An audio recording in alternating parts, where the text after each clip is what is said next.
di sini kita akan memperkenalkan sistem rapat umum tahunan secara elektronik atau annual general meeting secara elektronik dari mulai awal sampai akhirnya seperti apa. Jadi ada 2 tahap sebelum dan pada saat rapat umum itu dilaksanakan. Kita bisa lihat di sini bahwa sebelum rapat umum apa aja sih yang perlu kita persiapkan dan kita jalankan. Jadi pada saat awal kita itu mengirimkan undangan untuk ruat itu untuk melakukan verifikasi dalam sistemnya kita. Nanti di sistem akan dikasih linknya untuk masuk. Nah, kemudian mereka harus memasukkan data verifikasi untuk mengikuti rapat virtual dalam jangka waktu yang ditentukan. Jadi kita mulai buka pendaftaran kapan, selesainya kapan. Nanti itu bisa disampaikan melalui virtual meeting tersebut. Dan di sistem akan di-set kapan itu bisa dimulai didaftarkan, malah mendaftar dan kapan selesainya. Itu apa aja yang perlu disiapkan. Jadi yang perlu disiapkan itu juga perlu disampaikan di email undangan yang di tahap pertama ini untuk mempersiapkan scan foto KTP pemilik, PPJB lunas, AJB, sertifikat. Nah, antara satunya aja bisa. Kemudian foto kartu keluarga. Itu kalau untuk yang menggunakan kuasa, yaitu foto surat kuasa dan penerima kuasa kalau ada. Kemudian tahap ketiganya adalah mereka menerima email kan. Jadi setelah dia melakukan verifikasi orang-orang yang mendaftar ini, nah dia akan menerima email untuk dikonfirmasi. Jadi nanti ada email yang harus dikonfirmasi bahwa dia udah benar ngelakuin itu, sehingga nanti kita bisa blast email ke mereka pada saat yang isinya voting dengan undangan meeting Zoom-nya, seperti itu. Jadi ada ID yang akan dikirim, kemudian ada link aplikasi Zoom dengan link votingnya. Itu nanti yang akan umpan balik dari hasil dia melakukan verifikasi. Nah ini dilakukan setelah pendaftaran ditutup. Biasanya yang sudah diverifikasi nanti akan dikirimin email untuk itu. Nah pada saat pelaksanaan rapat umum, apa yang harus dilakukan? Otomatis dia dari link yang kita berikan email itu mereka melakukan masuk ke dalam sistem. Kemudian ikut jalannya rapat. Kalau ada voting, dia akan melakukan voting secara virtual dari akses link yang diberikan di tahap ketiga ini yang di awal. Kemudian kalau udah selesai meetingnya. Kalau udah selesai meeting seperti itu untuk tahap flow-nya. Nah ini adalah contoh registrasi melakukan pengisian. Yang perlu diperhatikan adalah alamat email yang diberikan itu benar.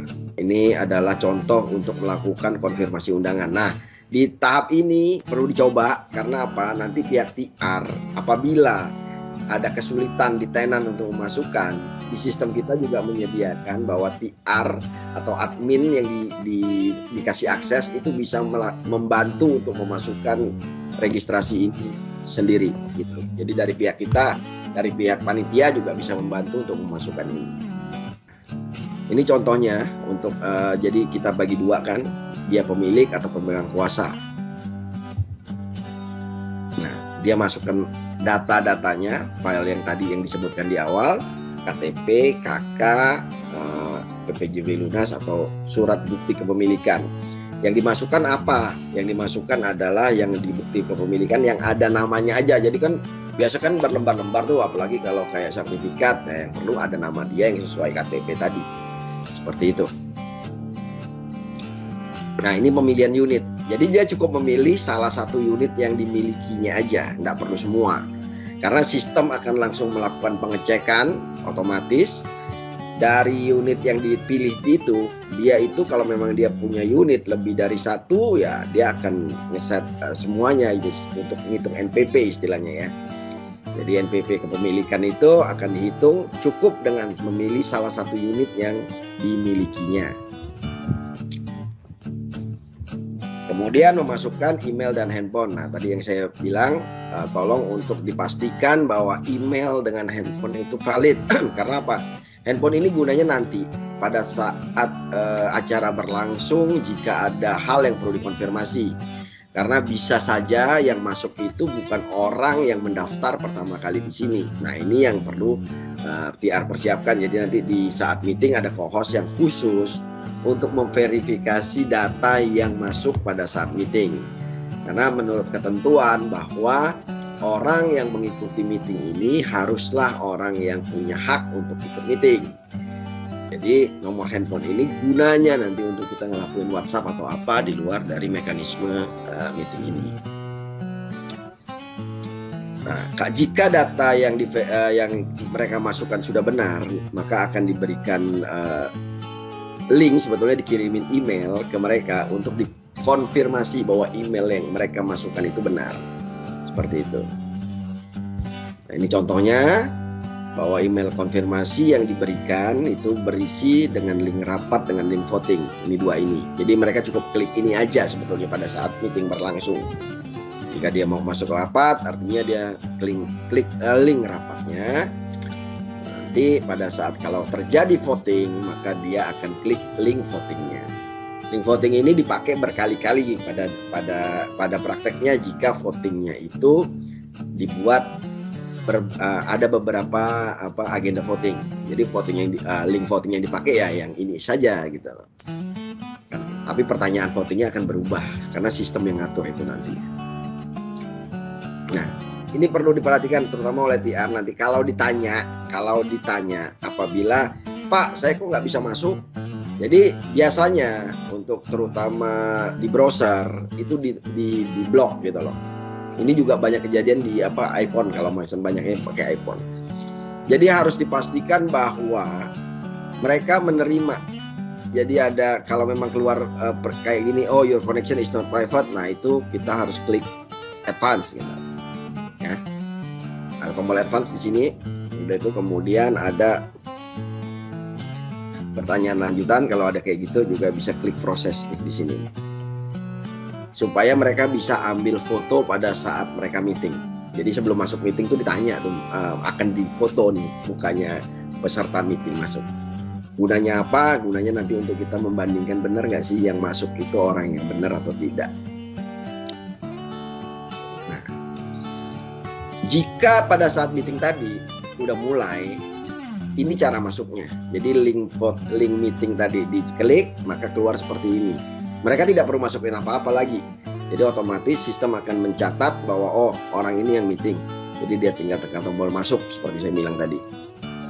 Nah, kemudian untuk membuat supaya mereka bisa ngambil foto ini harus di allow ya, ingat ya di allow. Nah tadi kejadian yang seperti saya bilang di awal itu harus kalau ada kejadian tidak bisa masuk itu yang harus dilakukan tadi. Nah pada saat dia mau login ke meeting room ini juga harus di-allow supaya kameranya bisa menyala. Dia bisa ambil gambar, kemudian dia bisa ambil foto, tekan tombol ambil foto. Nah, jika mereka merasa sudah, oh bagus nih, cakep gitu ya, dia bisa simpan. Tapi kalau memang belum cocok, ya dia batalin lagi, akan ulang lagi ke awal gitu loh. Jadi sampai dia cocok lah fotonya baru tekan tombol simpan.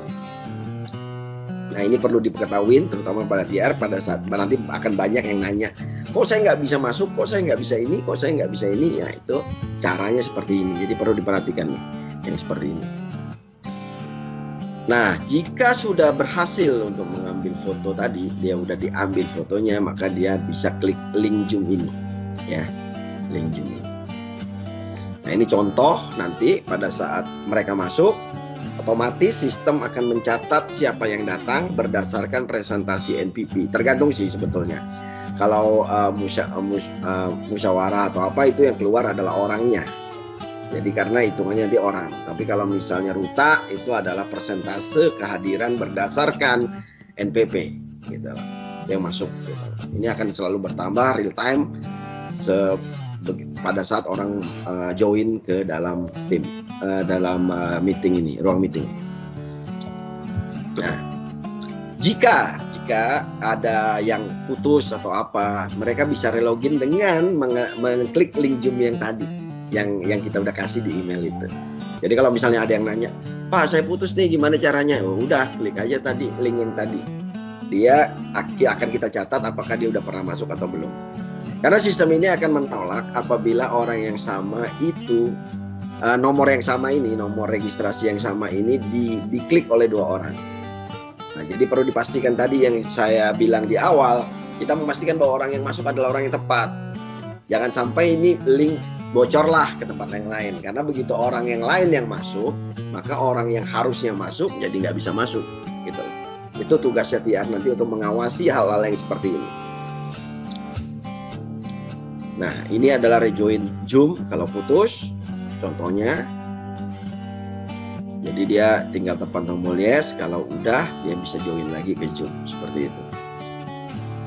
Nah, untuk voting, jadi nanti pada saat meeting, jika panitia mengadakan agenda voting, maka akan dibuka agenda voting tersebut secara sistem kita. Pada saat sistem kita udah ngebuka voting, maka mereka dikasih kesempatan untuk voting dalam jangka waktu yang udah ditentukan. Misalnya 2 menit kita mulai voting mulai sekarang, maka link voting yang kita berikan di awal di email itu bisa diklik. Mereka tinggal masukkan masuk ke page ini untuk masuk mengadakan voting. Nah, ini contohnya kalau misalnya ada data yang di awal meeting kita udah ban, dalam artian tidak bisa melakukan meeting. Walaupun dia berhak untuk menghadiri meeting, tapi dia tidak punya hak suara. Itu bisa disetting juga. Kalau itu terjadi, maka pada saat dia melakukan tadi, klik untuk ikut voting, maka keluar pesan seperti ini. Kalau dia nanya orang, Pak, kok saya nggak bisa voting? Ya itu, karena itu. Jadi hak suara dia dicabut. Atau ada sesuatu yang membuat sistem ngeban untuk tidak bisa melakukan voting. Nah, kalau bisa, maka dia akan masuk ke agenda voting tersebut. Ada pertanyaannya apa, segala macam, ya kan? Dia tinggal pilih dari pilihan yang kita sediakan. Jadi pilihan ini belum tentu 2, bisa 3, bisa 4, tergantung agenda votingnya. Nah, kemudian mereka cukup tekan tombol vote untuk melakukan voting, namun tidak langsung disimpan. Nah, kalau ini belum memilih jawaban, dia akan minta untuk balik, ya kan. Tapi kalau misalnya dia udah pilih, dia bisa simpan, artinya menyimpan hasil suara dia menyetujui atau tidak tadi, atau dia bisa balik lagi kalau dia nggak yakin, gitu loh. Tapi yang pasti kalau memang dia udah simpan, ya sudah, dia nggak bisa voting ulang, gitu. Nah, ada pesan jika dia telah melakukan voting, kemudian pada saat dia tadi mau mengulang lagi untuk mengganti jawaban dia yang telah disimpan, maka akan ada pesan bahwa dia di reject untuk melakukan ini karena udah ngelakuin. Jadi nggak mungkin dua suara dipilih 2 kali, intinya voting itu dipilih 2 kali nggak bisa. Nah, ini contoh countdown. Jadi intinya pada saat meeting misalnya dikasih waktu 5 menit, sistem akan memulai countdown secara 5 menit itu turun sampai close otomatis voting akan ditutup setelah waktu yang diberikan panitia melewati batasnya. Jadi udah 0, ya udah, artinya meeting otomatis di closing. Nah, ini hasil voting. Jadi hasil voting akan muncul seperti ini. Jadi pada saat kita orang-orang tadi sedang melakukan voting, kita nggak akan ngeluarin grafik ini. Grafik ini akan keluar diproses pada saat voting sudah ditutup. Jadi pada saat voting ditutup, maka sistem akan menghitung hasil voting yang sudah dimasukkan, diproses dan ditampilkan secara virtual juga di layar. Kalau memang ada acara ada di sana ada overhead atau apa, bisa ditampilkan di layar, juga ditampilkan seperti itu. Nah, kurang lebih seperti ini secara virtualnya. Gampang kan? Nggak terlalu sulit. Kalau ada pertanyaan boleh tanyain.